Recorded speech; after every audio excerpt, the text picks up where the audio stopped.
Getting kids to take an interest in the sciences like chemistry, biology, zoology can be challenging, to say the least. Oh, it can be difficult. A new show on PBS Kids Go uses animation and animals to get that point across. And yesterday, we talked to the brothers behind the show. Take a look at this. Actor W.C. Fields is credited with the line, I'm sure, Mike, you've heard it a lot, never work with children and animals. Our next guests haven't exactly taken that advice. I say that every day on this show. Their goal is to introduce kids to all kinds of different animals. Welcome the Kratt brothers, Chris and Martin. Fellas, thanks for coming on the Morning Blend this morning, and we're very thankful that you're not in studio today because I can see some creature wrapped around your neck there. Yeah, this is a Burmese python, and it's an albino. They're usually kind of brownish, orange, tan, and this one is yellow. And Mike, I know you would want him around your neck if you could, right? He's really friendly. Beautiful. They are constricting snakes, so they squeeze their prey to death, but he's friendly. I was going to say, I'll be his friend on Facebook, but I think that's about as friendly as I'd like to get with that guy. What do you have next to him? It almost looks like a little ball.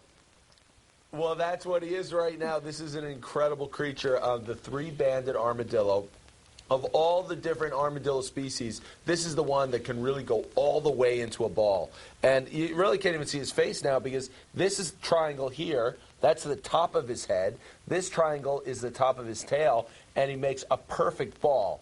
But if we just go like this, maybe he'll come out a little. See, you can see his head there. Oh, that is amazing. See his face peeking out. I don't know. You can see His little nose. So So, animals have all these amazing... That's a defense, exactly. Yeah. And animal, we're so impressed and always been so amazed with their amazing abilities and powers. And so one thing we got going on in Wild Kratts, our new animated show, we're checking out their creature powers, all these animals. And then the animated versions of me and Chris are getting creature power suits so we can do all sorts of cool, fun adventures. Yeah, so Like dig like an aardvark, or run like a cheetah, or dive through the sky like a peregrine falcon. or squeeze like a It snake. really captures kids' imagination. Or squeeze like a snake. Squeeze like a snake, yeah. Tell us, so you told us a little bit about your show. You're trying to reach a specific audience of children. I mean, and you want them to learn from your show.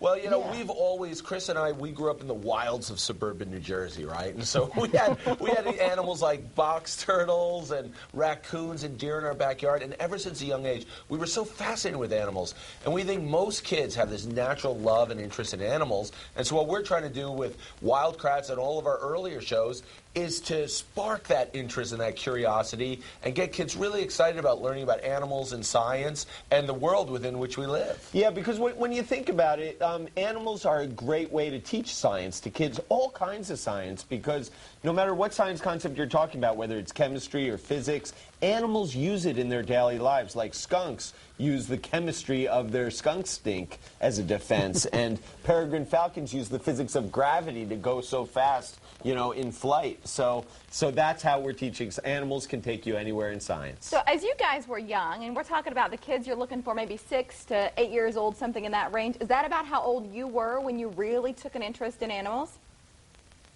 Oh yeah, Yeah, absolutely. You know, even earlier, but really in that age. See, the great thing about the age group for this show, which is like really 6 to 11, that's the time they're really interested in animals and they're curious and they're asking great questions. So, you know, and the thing about Wild Kratts too that's really neat. Chris and I, we've been filming animals forever now, for like 20 years, and you know, we've been living with Tasmanian devils in the wild. We've been swimming in the Pontanal swamp with giant anacondas. But no matter how much time we spent out in the field filming animals, there were always those things that we could never see them doing. We knew that they did cool behaviors, but we just couldn't capture it on film. Like, here's a great example.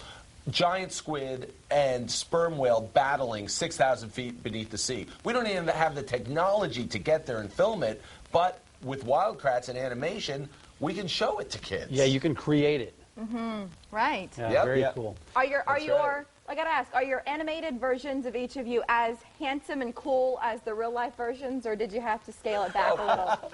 Thanks. I don't know. What do you think? They're right behind us. I'm Martin afraid Blue, to be Chris honest and with that Green. snake around your neck. Guys, it's so good to see you. Wild Kratts airs on PBS Kids Go. Thank you. Have a good one, guys. Thanks a lot. Thanks a lot. They're fun. They're fun Can you guys, imagine yeah. having snakes sitting on your shoulders? Well, for parents, car seats are one of the biggest safety tools, but they've got to be installed correctly. Yeah, that's critical. Details on a car seat safety check. We'll also break down booster seats next.